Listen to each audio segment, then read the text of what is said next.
there's somebody in Sydney, Australia right now with a book in their hand that's thinking about the world along the same lines of the conversation that we're having.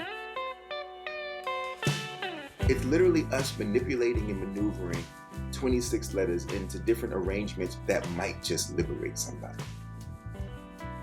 Literacy is freedom. And so many people was yelling, and it was wild to me. I was like, and this is literature right here. You know what I mean? I was like, this is the importance of books. You're listening to The Freedom Takes, a podcast from the Million Book Project. I'm your host, Reginald Dwayne Betts. I'm a poet, a lawyer, and the founder and director of the Million Books Project. And I'm Elsa Hardy. I'm a PhD student in African American Studies at Harvard and a law student at Yale. I work with Dwayne on the Million Book Project. On this show, we talk to the authors of books we are sending to readers in prisons across this country. We talk to them about their creative work, what inspires them, and what it means to be free. Mr. McBride is the author of The Color of Water, Miracle at St. Anna, Deacon King Kong, and the National Book Award winning The Good Lord Bird. But it is a true pleasure to have you here today with us. Well, I'm delighted to be here, Dwayne. You go by Dwayne, right? Yeah.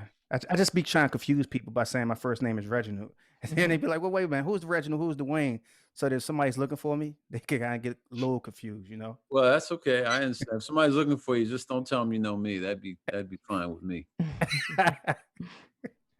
Nice to be here. And, so this is a good project, and it speaks to, a community that I care about a lot. And, we're involved in the struggle to be free and to free so many people who need to be free. So I'm glad that you found me out. So that's my story, and I'm sticking to it. Yeah. So, Mr. McBride, to get us started here, could you introduce the Good Lord Bird for our readers and maybe read a little bit from it? Yeah. Okay. Well, I got to get a book first. Hang on a sec.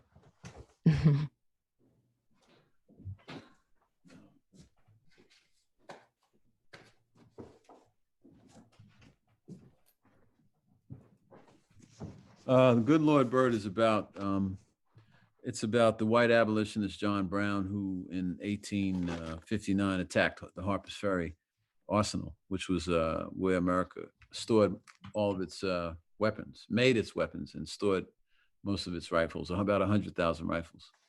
He attacked with 19 men, with the help of his daughters and his daughters-in-law, and he actually succeeded in attacking the arsenal, taking it over for almost 3 days. And actually, John Brown would have gotten away if he had not waited for the quote unquote Negroes to hive. He was convinced that blacks would find out about the insurrection that he put together and hive to Harper's Ferry and join him. But he made a bunch of tactical mistakes, which cost him and most of the 19 men with him, cost him their lives. He was hung along with 5 or 6 others. The others were killed during the fight. A couple got away. Anyway, I became fascinated with the story and wanted to create a story that people would read to the end. And so, I figured out a way to do it. I created this character named Onion, Henry Shackelford, who claims to be the only surviving member of the John Brown raid. And so he tells this whopper of a story to someone in his church in like the 1940s. And that person kept a diary of it, and that person died. And when the church burned down, somebody found the diaries. And so the Good Lord Bird is really the diary of an old man telling his life story. All right, it's a whopper, So, it's meant to be funny, but tragically so. And that's it. So you sure you want me to read from it? Yeah, and mainly just to give you a little bit of context, it's like, I served 8.5 years in prison, and I never got a chance to meet an author. I've read all of these books. I didn't even know writers read from their books publicly. And you create the voices of characters in your head, but it's great to hear from them. And so we're trying to create the experience that, you spend 5, 10, 15, 20 years in prison, you literally never get a chance to have this moment. And so for a lot of people, including some people who sent us questions, they read The Good Lord Bird, and it'll just be one of those true honors to hear it in your voice. But also when they hear it in your voice, they'll recognize oh, that's 350 pages, but that sounds good. I could pick that up and read it. And so this is us trying to create a kind of gateway experience for people who truly otherwise like just wouldn't get the chance to hear you. Yeah. Okay. All right. Well, I'm delighted to do that, and it hurts my heart to hear you talk about so many men, especially some of these young men who've been in prison, and some who are not young who have been there. You know, it's hard to think about. I have a lot of, several friends who, who didn't make out so well. So uh, well, this is for all of those who are in prison and who are not free in your physically, but in your mind and in your heart. No one can take away your intelligence. No one can take away your spirit and the things that God or Allah, whoever you worship, has given you, including works like this. Now, when I was in Robben Island and I saw when Nelson Mandela was imprisoned, I was inspired, not so much by the physicality of the place, but by the spirit of the men with whom he spent a good 27 years of his life. And most of what they did was they read books and they talked about them. And they could tell you anything. They could quote Goethe, and they could quote, Malcolm X and Nietzsche. They read all the time, and reading was their freedom. Anyway, I'm going a little tangent here. We're running against the clock, so I'm going to just start reading. They don't need to hear me preach. They can get that themselves. I don't know. They might need to hear you preach too, but we take the reading and the preaching.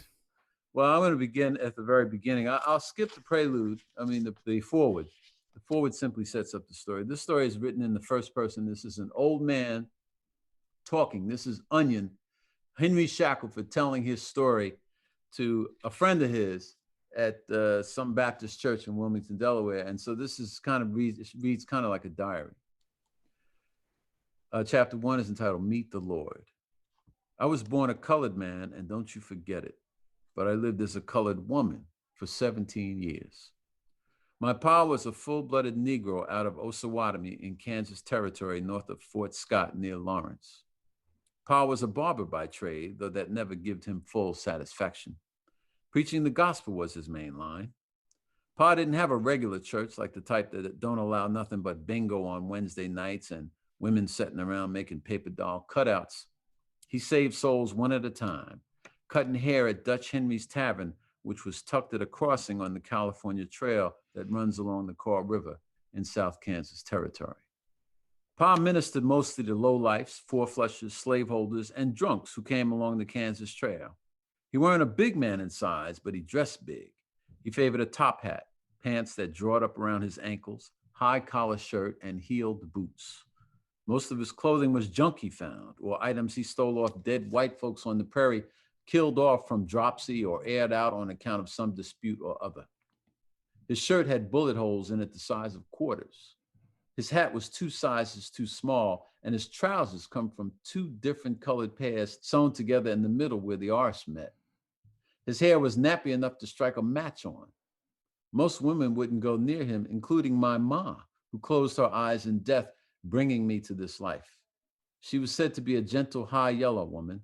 Your ma was the only woman in the world man enough to hear my holy thoughts, Pa boasted, for I am a man of many parts. Whatever them parts was, they didn't add up to much, for all full up and dressed to the nines, complete with boots and 3-inch top hat, Pa only came out to about 4 feet 8 inches tall, and quite a bit of that was air. But what he lacked in size, Pa made up for with his voice. My Pa could out-yell with his voice any white man who ever walked God's green earth, bar none. He had a high, thin voice. When he talked, it sounded like he had a Jew's harp stuck down his throat, for he spoke in pops and bangs and such, which meant speaking with him was a 2-for-1 deal, being that he cleaned your face and spit-washed it for you at the same time. Make that 3-for-1 when you consider his breath.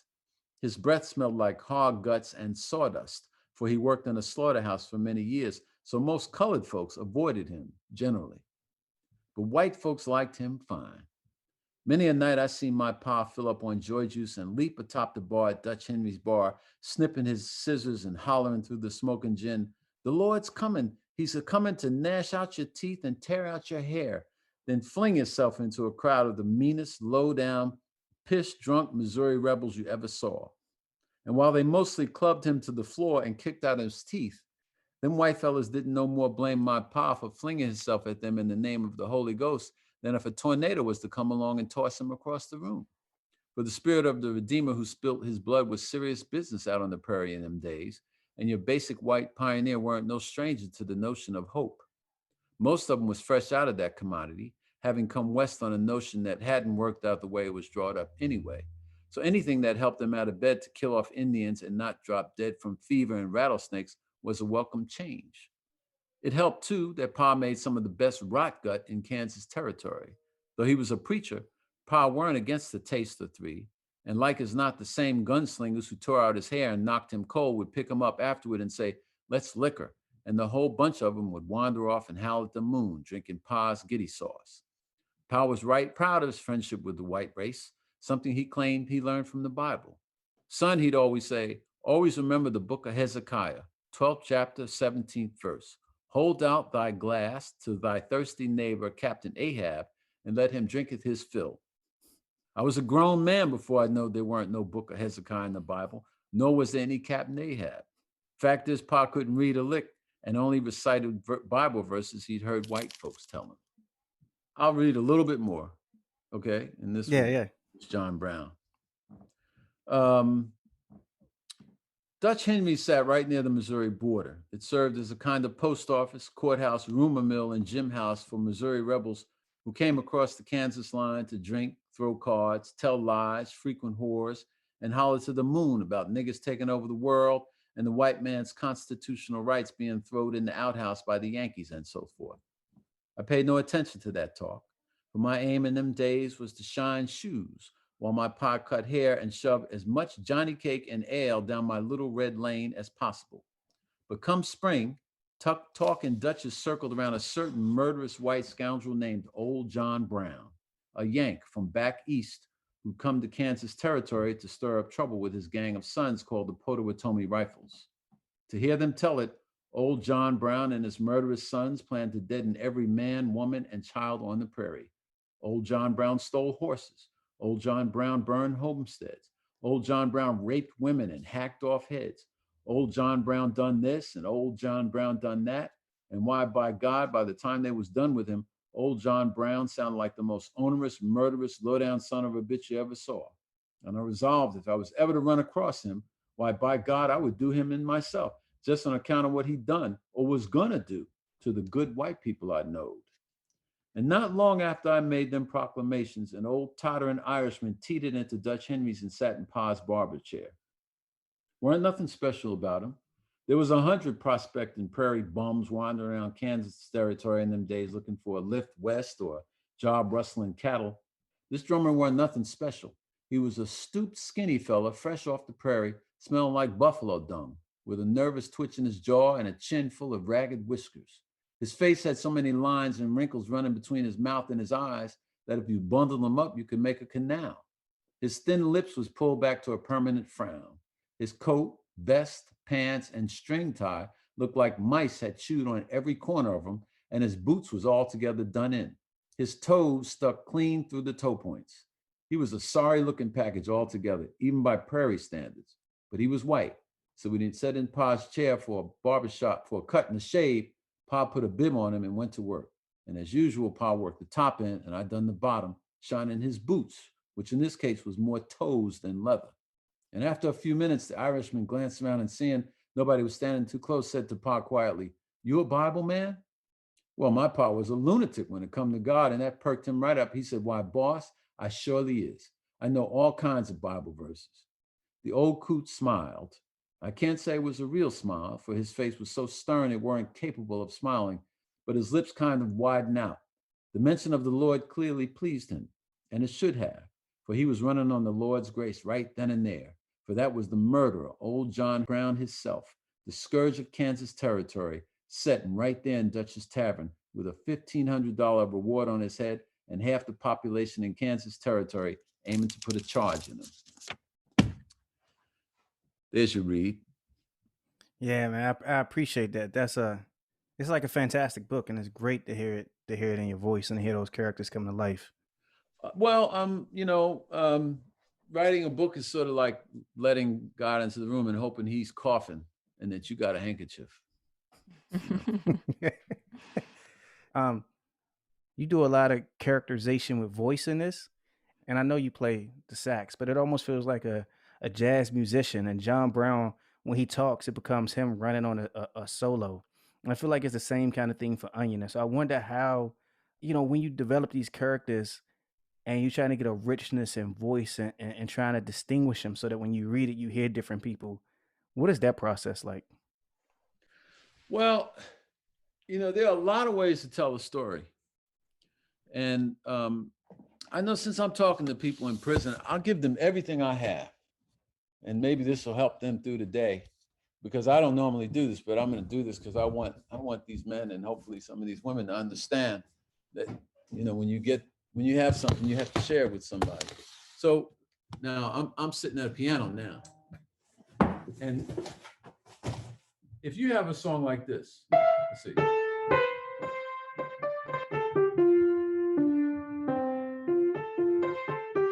That's What a Friend We Have in Jesus. And the standard,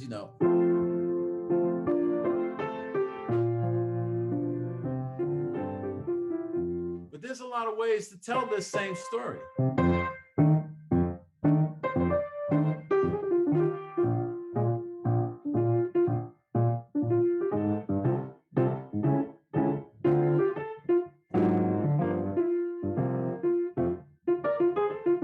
And when I was a kid, and my mother would take us to church, she would say, well, and I'd be sitting there, and how they pass that little tray around, because when the minister's finished, he passed the tray around, and you're supposed to, because they're trying to get, and I'd be talking about, and my mother would be in the back, and she'd say, I'm gonna kill you. But there's a lot of ways to tell the same story, and a good minister can do that. A good minister can tell a story, a good storyteller. It doesn't have to be a good minister. It could be a good, a prophet. It could be a good person. It could be a good holy man. They have a lot of ways to tell the story. So it's really not about the story you tell, but it's about the structure of the story that you choose. Because the truth, though, is that John Brown was a man who was humorless. He had no sense of humor. He was a dead serious guy. And if he said he was going to pull out his 6-shooter and drop the hammer on it, you could pretty much count on that happening. So I chose to tell the story in a way that would engage people and also involve a lot of the humor that brings a smile to your face when I play, because a lot of us know you're supposed to be in church singing. Meanwhile, they done moved the tax base out the neighborhood. The crack dealers have everything. There's no opportunity for young people, yet you still find a way and a means to smile about life. That's really why. That's really why I did that example, because I want people to see. I want a lot of these men and women, hopefully, to see that there's a lot of ways to tell your story, and the structure that you choose is really the most important means of getting the story, transmitting that particular history to people. Yeah, no, that's powerful. I'm curious how you got interested in John Brown to begin with, and also thinking about structure and like the different choices that you can make in telling a story, how you came to the decision to tell it not from his perspective, but from the perspective of a child.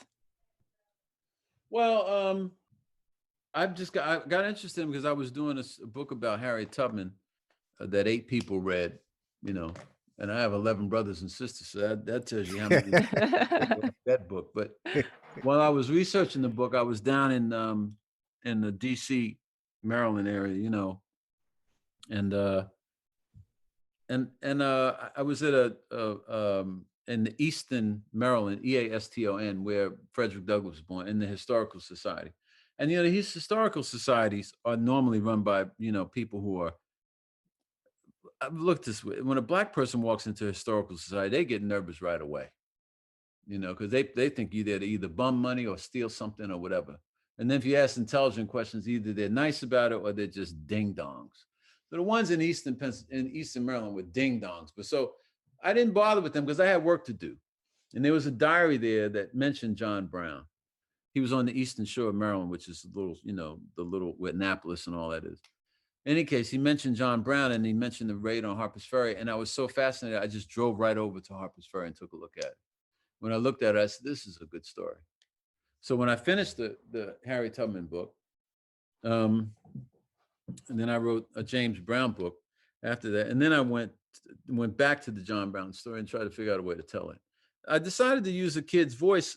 The truth is, the person who's telling the voice, he's an old man, but he's a kid.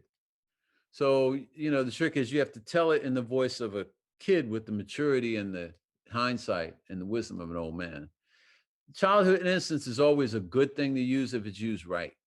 It's oftentimes not used right. But it's refreshing to read about it from the perspective of a kid who's poor or Black or Hispanic, because that part of innocence is rarely seen. I mean, Claude Brown did it and Richard Wright did it to some degree. I mean, Toni Morrison does it with brilliance in The Bluest Eye, but there's not a lot of it. So I see this all the time in Red Hook. I can see the innocence leaving these kids' lives when they're 11, 12 years, especially when they get a cell phone, and that just bothers me a lot.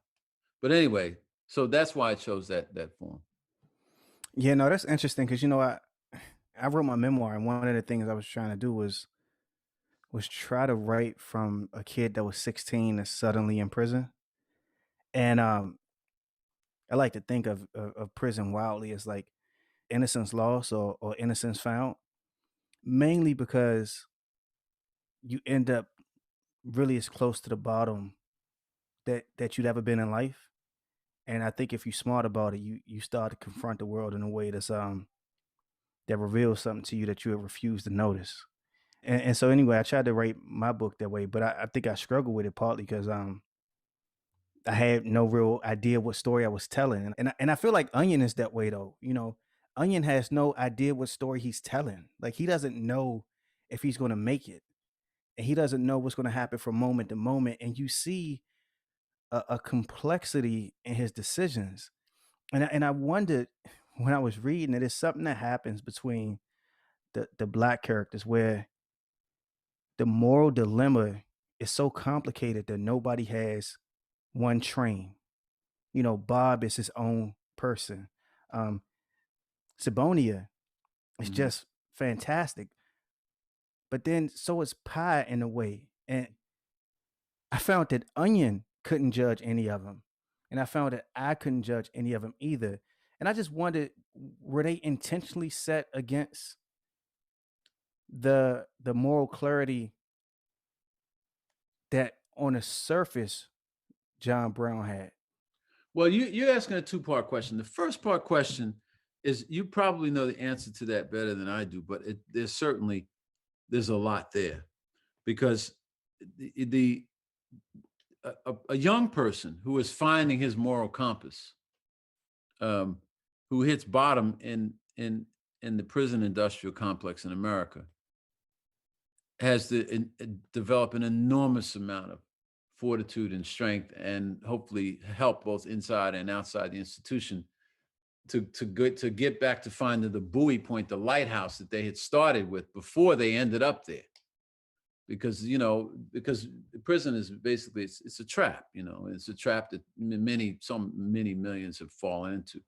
So if you coming into manhood at the same time that you fall into the machine, a lot of these questions can't be answered properly unless there's someone there to help you do that. And I'm sure in a lot of cases there are people to help you make that move.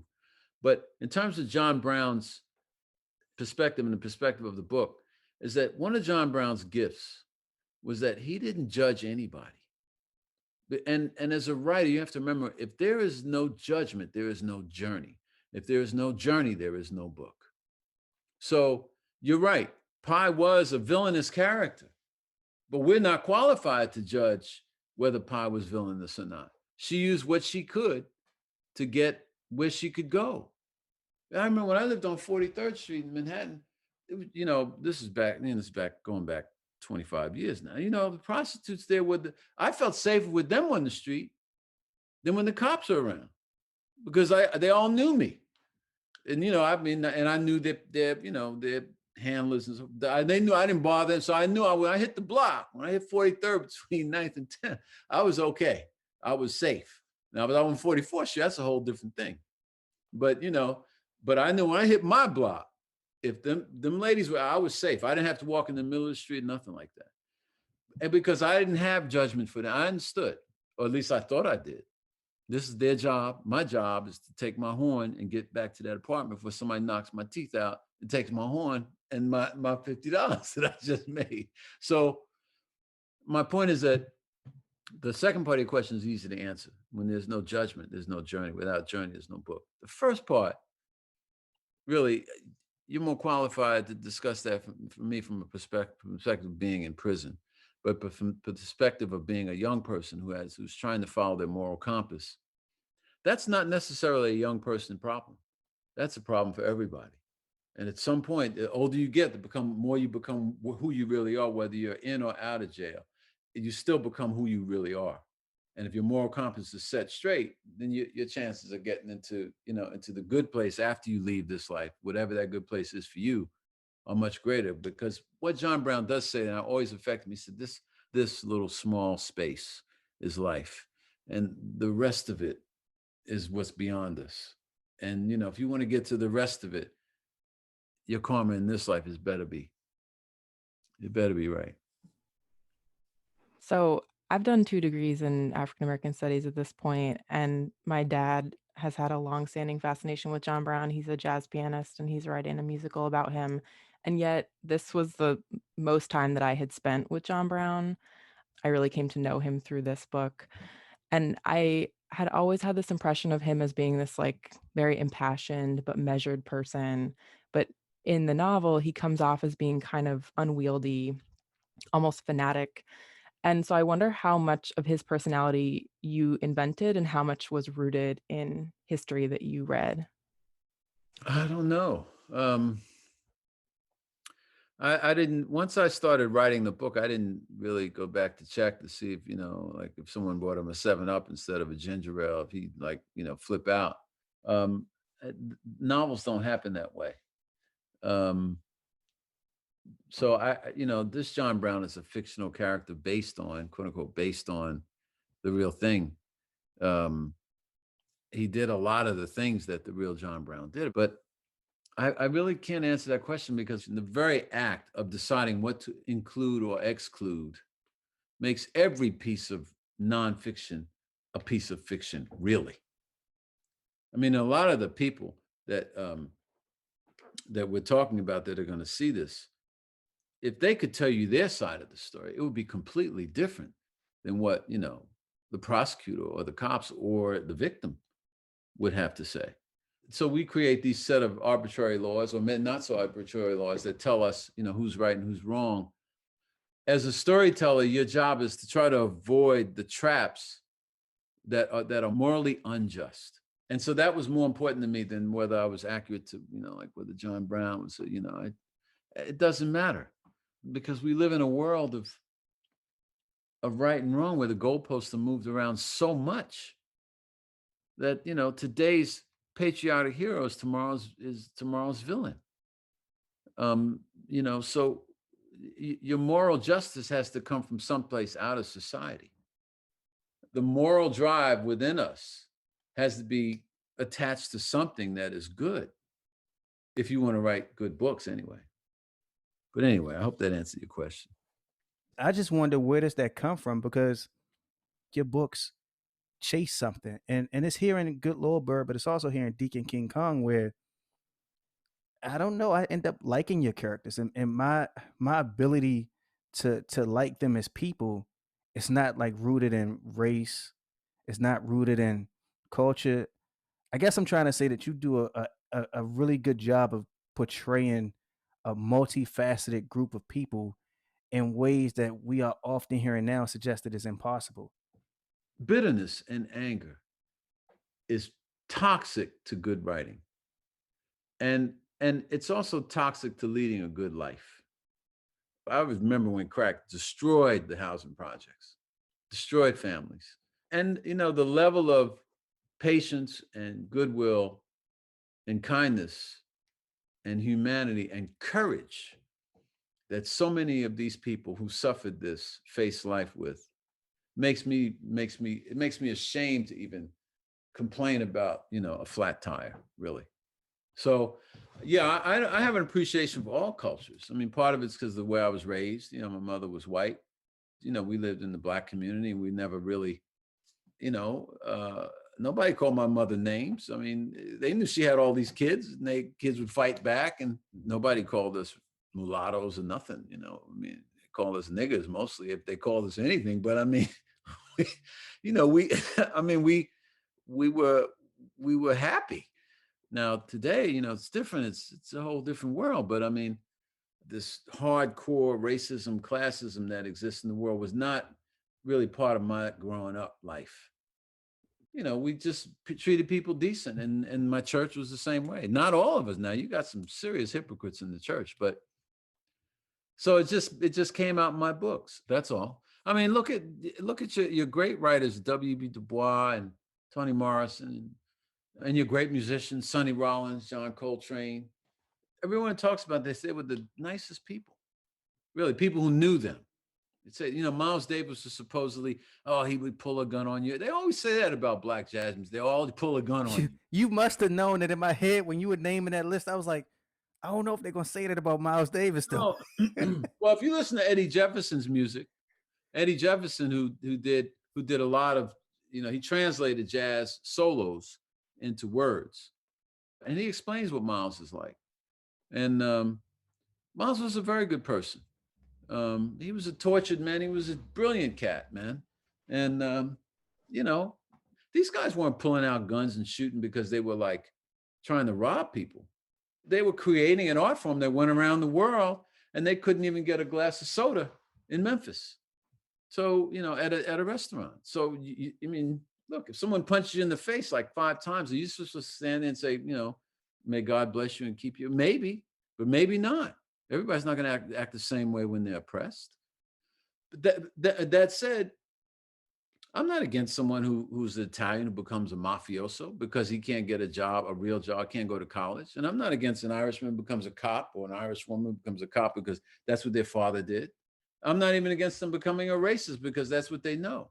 What I'm against is when they translate that into a kind of, wholesale oppression of people because they are too lazy to look into history or lack the desire to look into the causality of why they're behaving the way they do.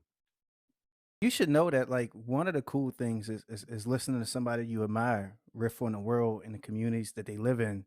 There's people inside that's like, I've done serious harm to folks, and I'm trying to transform my life, and I'm doing all of this work, and hearing you talk, I think is opening up the ability to like grapple with some of that because the notion that we mischaracterize people because we choose to only see them and view them superficially is one of the things your books push against, but one of the things that we need to hear more of because I actually feel like that's one of the more powerful aspects of the book is to see the humanity in the folks who didn't always make the decisions that you imagine you would have made.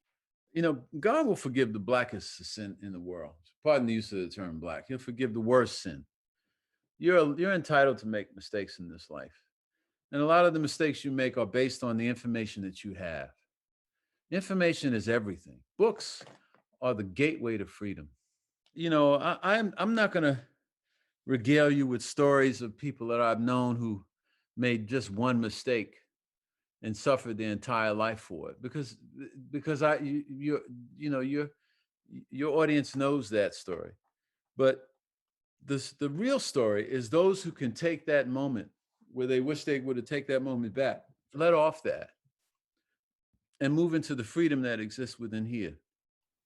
Because when you open a book, you can travel around the world and you can go inside yourself and you find things that need work. And then you go to the library and you find a book and that book will tell you, it'll give you avenues in which you can find ways to tell that story to yourself in ways that you find acceptable. Because you can't live your life.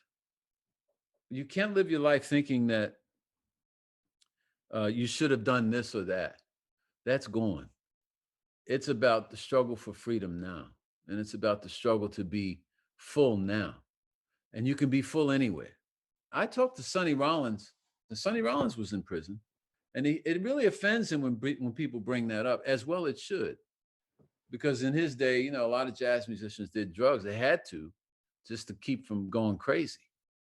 And he got busted for something. I think, it doesn't matter what it was. What matters is every time someone talks about him, they always mention that, like that defines him. That act or whatever act it was does not define him. You can't let someone else's judgment of your mistake and your tribulation define you.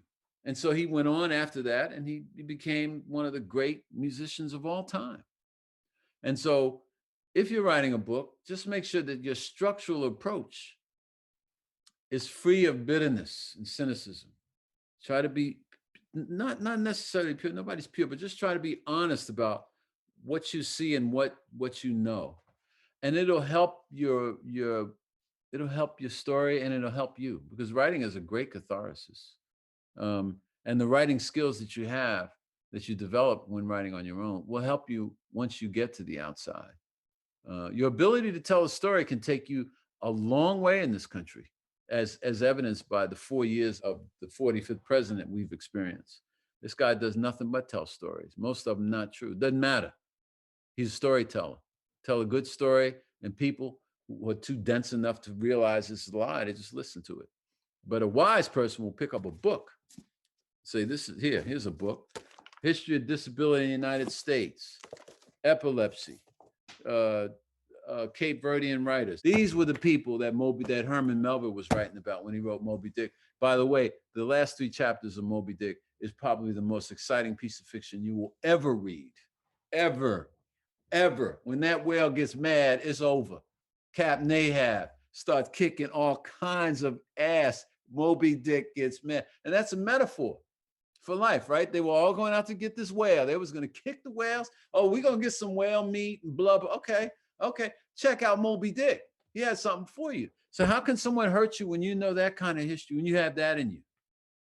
It can't touch you. History is power. Anyway, I got to go soon, but I have to leave here in like 5 minutes. I'm sorry to say, I'm the only guy in the COVID thing that got to go to work and all this, but everybody else is sitting home watching Netflix. Yeah, no, we just got one more question. All right. We ask all of our interviewees this question at the end of our conversations. Frederick Douglass said that when we read, we become forever free. We'd love to hear what that means to you. Reading is the last line of defense. The last line of defense between the Wild West and you. And so when you open a book, you're putting up a barrier between what the world thinks of you and who you really are. So I can't emphasize it enough. If you read, you are moving on the path towards true freedom. I appreciate the time that you've taken to talk to us, and I deeply thank you. Well, I'm thank you for inviting me, and I hope the project continues in all of its greatness. And I'm glad I got a chance to rant and rave. And anything I say that's useful, use it. Whatever's not useful, just toss it in the trash. Just don't even worry about it. Just say he's just an old fart. But take what you can, and the rest of it, just leave it and move on. And remember that God will bless you. Just put God first, however you see him or her. Look, whatever gets you to the mainland, stick with it. And if it's that good, give me a little taste too. I'm with you. Anyway, I got to go now. See you later. Bye-bye. See you later. Thanks for joining us for the Freedom Takes, a new podcast from the Million Book Project. We'll be back next time with another contemporary writer. You can find out more about the Million Book Project and subscribe to our newsletter at millionbookproject.org. Our initiative was made possible by a generous grant from the Andrew W. Mellon Foundation. This podcast was produced by Aaron Slomsky-Pritz, with production and research assistance from Elsa Hardy, Tess Wheelwright, and Molly Onger. We had additional help from students in the Cornell Prison Education Program at Auburn and Amara Prisons in New York. Theme music by Reed Turchie.